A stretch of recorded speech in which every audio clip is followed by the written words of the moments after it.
we're here in the studio with Mark Knight of of Bang Tango and also of the Unsung Heroes, who's just in the process of putting together his new solo album. Tell us a little bit about that. Well, I've got let's see, I put out Road Sick Eyes a couple of years back, and then continued to write, continued writing, and basically put a whole group of songs together that over the last 2 years, and they're real singer-songwriter, storytelling type songs, acoustic written. So I kind of decided to do like a singer-songwriter record, real sparse, not a lot of instrumentation, not a lot of overproduction, and started out with barely anything, and then ended up using the band for maybe 4 or 5 tracks. And that's looking like a release in the fall this year? Yeah, fall. Looking at fall, yeah. The tracks are all recorded. There's 11. Oh, actually, there's 12. And we're planning on putting it out in fall. And people will be able to check that out on your website? Yep. musicbymarknight.com. You can check all this stuff out. I'll be putting out like, some samples, songs, probably in summer. And then you can probably throw a video up or something. Yeah. Sounds good. And the other thing that involves you that we've seen recently is the final cut of the Bang Tango documentary, which is... Drew finally got that thing together and got it out there. 4 years in the makes.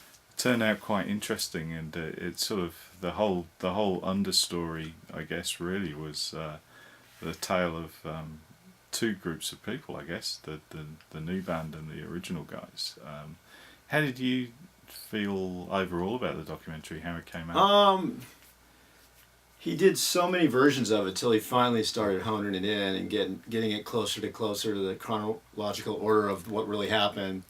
And I was real pleased with the final. I think it's great. I mean, it tells the story. There's a lot of there's a lot that went on, and a lot of stuff for him to really turn over to find the story of the band and get the right people talking about it, and kind of make it make sense or make it interesting to people to know what happened to the band, where it went, and what the breakup was, and what's the true story about Bang Tango that would even make it interesting. And I think he did pretty well with it.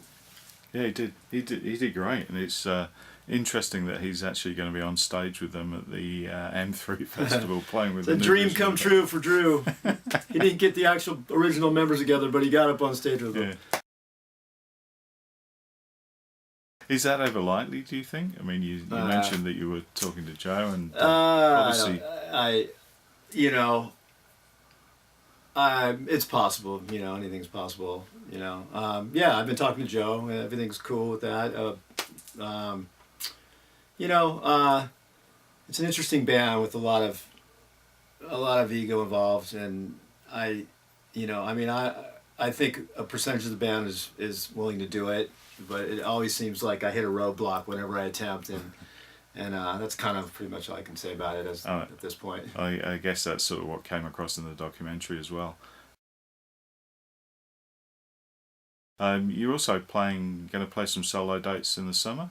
Down south? So finishing the mixes within the next month or so, and I'm going to go out and do a lot of solo acoustic gigs and touring. I'm going to go out to the south in July and do 4 or 5 dates out in like Kentucky and Tennessee, and then shows around town, and then eventually probably put the Unsung Heroes, I'll bring them back around it and kind of work up this record more electrified come fall. Yeah. So it sounds like the rest of 2015 is going to be pretty busy for you. I hope so. As long as I'm playing music, that's good. Any way I can do it, yeah. That's cool. Thanks so much for talking to us, Mark. You got it. Thank you. We'll catch you later. Awesome. Thanks.